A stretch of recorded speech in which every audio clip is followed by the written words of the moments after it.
इतना सुनना था। जब बहुत इसरार किया तो उन बुजुर्ग ने अपना चेहरा उठाया तो क्या देखा, मोइनुद्दीन चिश्ती फरमाते हैं उनकी आंखों से आंसू निकल रहे थे और वो 26 साल से रो रहे थे। उन 26 साल से रोते रोते उनके यहाँ गालों का तमाम गोश्त गायब हो गया था। आंसुओं के नमकीपन की वजह से तमाम गोश्त खत्म हो गया और चेहरा अजीब व गरीब हो गया। तो मोइनुद्दीन चिश्ती इरशाद फरमाते हैं, बाबा ये तो बता आखिर इतनी गिरियावजारी करने की जरूरत क्या है, आप इतना क्यों रो रहे हैं? तो मोइनुद्दीन चिश्ती बयान करते हो, मोइनुद्दीन चिश्ती से उस बुजुर्ग ने जवाब दिया, ओ नौजवानों, ख्वाजा पिया के जलसे में आने वालों, मौलाए कायनात का जश्न मनाने वालों, जरा मोइनुद्दीन की बात तो दिल की डायरी पे नोट करते चले जाना। अब उन बुजुर्ग ने कहा, ऐसा है बेटे मोइनुद्दीन, एक दिन मैं रास्ते से निकल रहा था और जैसे ही रास्ते से निकला था एक लड़की अपने मकान की छत पर खड़ी थी और मैंने उसी लड़की की तरफ अचानक मेरी नजर पड़ गई। इतने में रब की जानिब से निदा आती है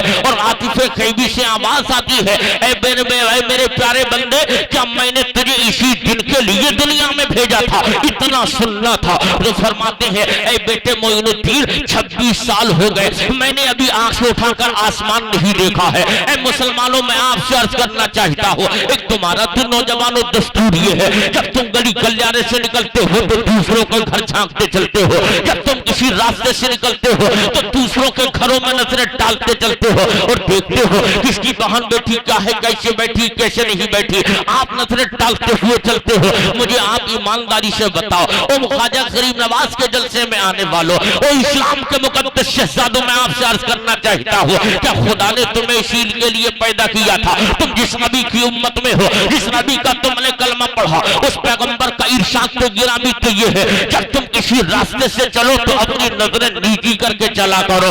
आका की बारगाह में गुलामों ने अर्ज किया था, या रसूल अल्लाह, अगर नजरें नीची करके चलेंगे पैगंबर मिलेगा क्या? तो मेरे आका ने इरशाद फरमाया था, वो मेरे सहाबा, मिलेगा ये, इससे तुम्हारी इज्जत भी सलामत रहेगी, दूसरे की इज्जत भी सलामत रहेगी। लेकिन तुम हो जो गली गलियारे में झांकते कांपते फिर रहे हो। मैं आपसे पूछना चाहता हूँ नौजवानों, ये तुम्हारा काम नहीं, वो मुसलमान नौजवानों, तो ये तुम्हारा काम नहीं, तुम्हारा तो दस्तूर ये था कि जब तुम किसी रास्ते से चलते तुमने उस पैगंबर का कलमा पढ़ा है, तुमने उस नबी के दामन करम में आए हो, तुमने इस्लाम की आंगन में आंखें खोली है, तुमने इस्लाम को अपनाया है, तो इस्लाम की बातें सुन लो। तुम्हारे नबी का ये फरमान है कि जब तुम किसी को देखो, जब तुम किसी रास्ते से चलो तो नजरें नीची करके चलो। लेकिन तुम्हारा तो मामला अलग हो गया। लेकिन यही रुककर मैं अपनी बेटी और बहनों और माओ से अर्ज करना चाहता हूँ, वो इस्लाम की मुकद्दस शहजादियों, यहाँ पर सिर्फ नौजवानों का ही सिर्फ कसूर नहीं, इसमें कसूरवार आप भी हो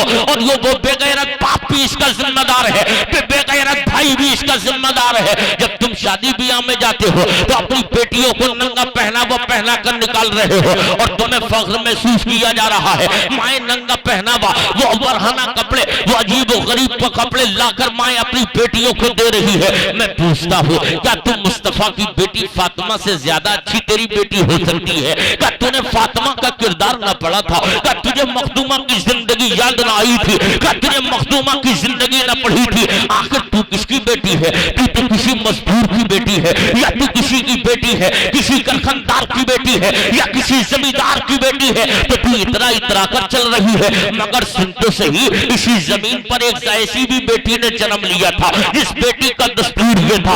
आका इरशाद फरमाते हैं, जब फातिमा को अली के घर से बुलाया था तो मुस्तफा आगे आगे चल रहे थे, उसके पीछे मखदूमा फातिमा चल रही थी, उसके पीछे जनाबे अली चल रहे थे, फिर हसनैन करीमैन चले, जहां पे नबी ने कदम रखा था उसी कदम पे जनाबे फातिमा ने कदम रख दिया, और जैसे ही फातिमा ने कदम रखा उसी कदम पे अली ने कदम रखा, अली के निशाने कदम पे हसन का कदम, हसन के कदम पर हुसैन का कदम। और जब मेरे आका तशरीफ ले गए घर तो मेरे अली ने अर्ज किया था, वो बेटी अली ने कहा था, वो बेशरीक हयात फातिमा, ये तो बताओ, जहां पे तुम्हारे अब्बा का कदम था वहीं पे तुमने अपना कदम रखा, और जहां पर तुमने अपना रखा था तो मैंने भी तुम्हारे कदम पे कदम रख दिया, और तुम्हारे कदम मेरे कदम पर दोनों शहजादों का कदम था। इतने में नबी ये रहमत ने जवाब दिया था, ए अली, तुझे मालूम रही है? अरे मेरी बेटी फातिमा के बारे में पूछते हो, इस कदम की बात करते हो? अली अर्ज करते हैं, हाँ आका। तो मेरे आका इरशाद फरमाते हैं, अली, मेरी बेटी फातिमा के पर्दे का आलम ये है,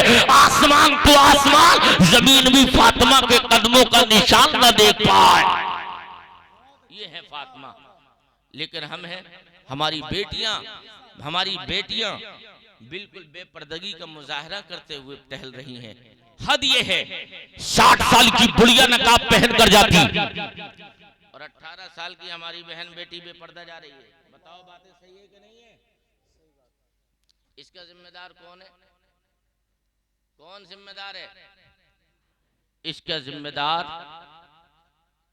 बाप भी है, भाई भी है, मां भी है, अगर शादीशुदा है तो शौहर भी है।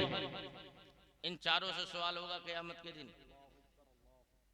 लेकिन माहौल इतना खराब कर दिया है। मैं आपसे पूछता हूं, आखिर आप क्या कर रहे हो?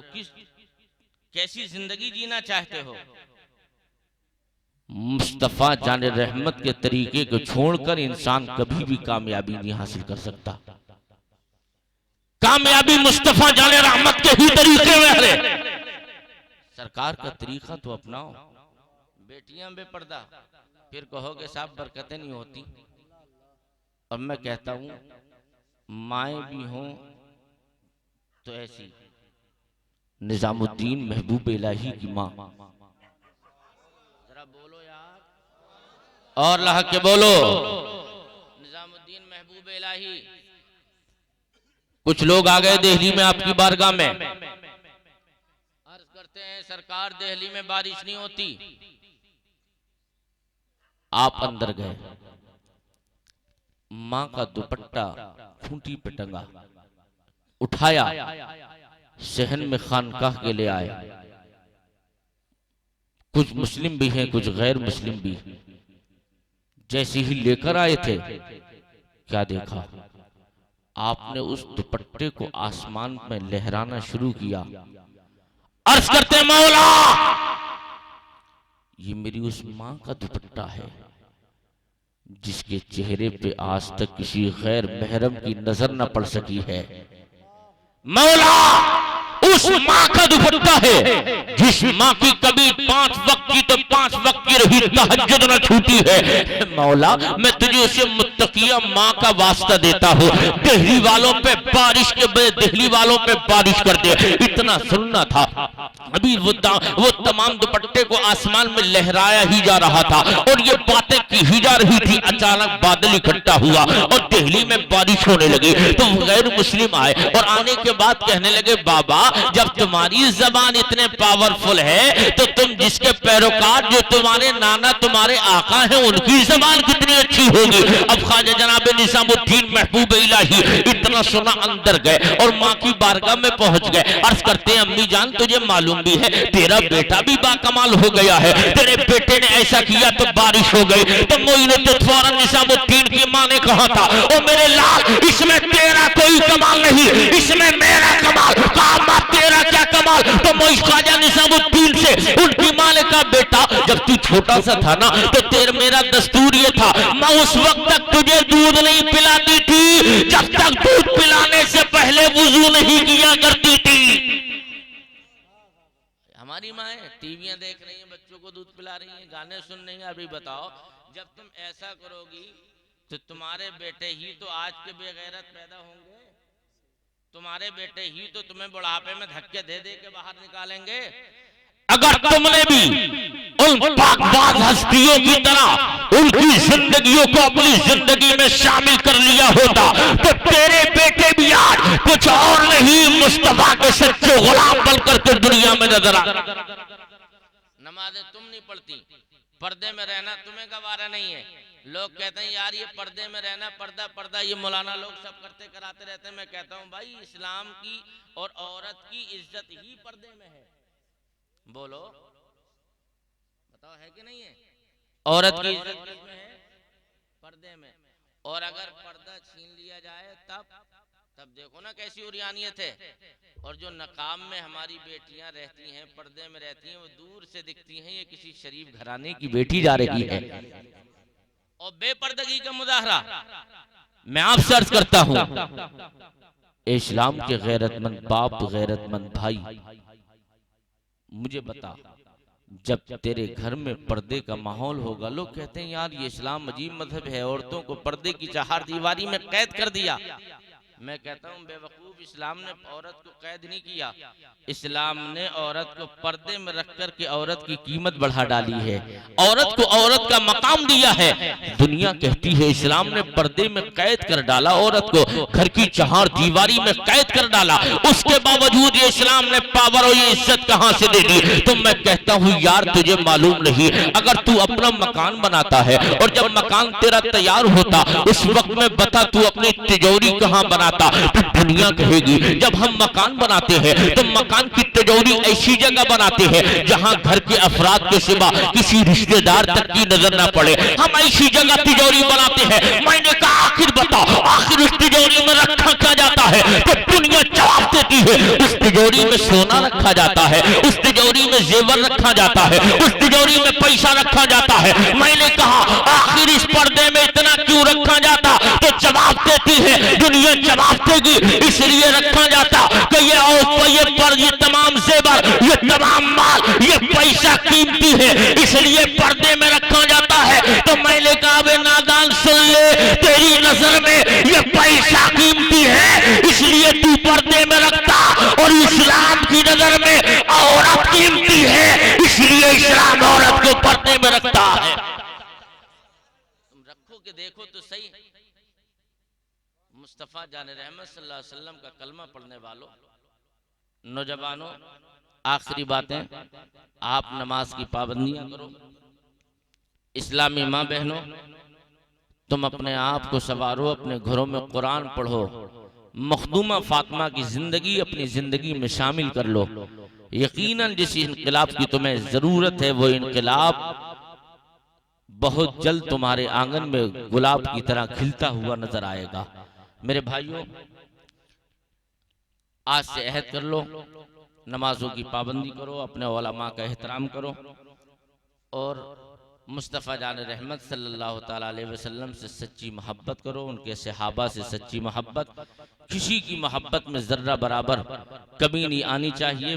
तमाम सहाबा हमारे सरों के ताज। मुस्तफ़ा जान रहमत सल्लल्लाहु अलैहि वसल्लम ने तमाम सहाबा के बारे में फरमाया, मेरे आका फरमाते मेरे सहाबा आसमां के सितारों के मानिंद हैं। तो उन तमाम सितारों की अलग अलग रोशनी है, अलग अलग तमाम चीज़ें हैं।